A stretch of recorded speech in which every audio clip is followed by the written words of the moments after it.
Hello, second grade. So we're going to be talking lots about food in the art room today. No, we're not bringing any food or eating any food, but we're going to be drawing lots of food today. And we're going to be using the thing behind me to do that. And what is that called? It's called a color wheel. You will need a pencil and one of these sheets of paper. It has 6 different slices on it. This is going to be our color wheel.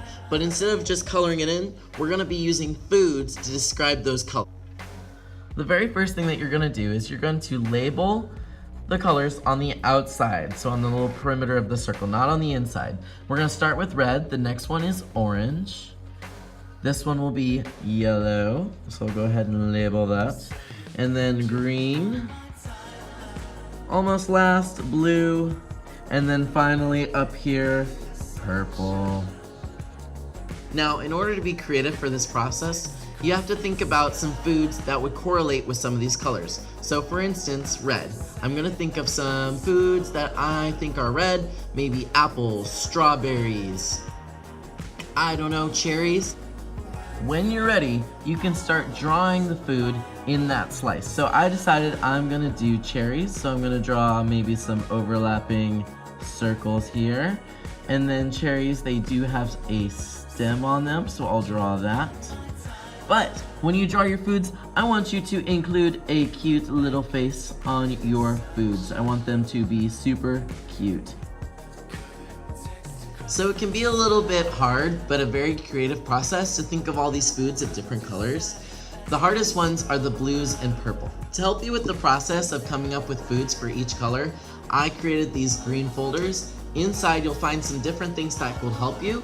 I have some, I have some faces that you can use if you were kind of maybe stuck on which face you should give your dessert or healthy food. I have some different food groups that you can look through. I even have a chart that shows you the color and maybe some of the foods that are in that color. I have a sample version of what yours might look like when it is all done. And notice that on this popsicle here, I gave it an unhappy face because it is unhealthy.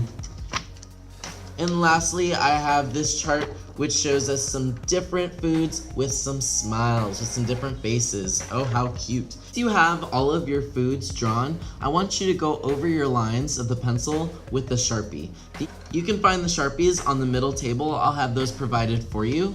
Once you've finished adding the Sharpie, I want you to go back in and add some color, baby, color to your different foods. So you can use colored pencil, you can use crayon, you can use marker. I'll leave it up to you today. Lastly, don't forget to add your name and class code to the bottom of your paper. That way I know that you are the amazing artist who created all these cute foods. Okay, if you have any questions today, please raise your hand. I am so excited to see the amazing foods that we're gonna come up with. See you next time.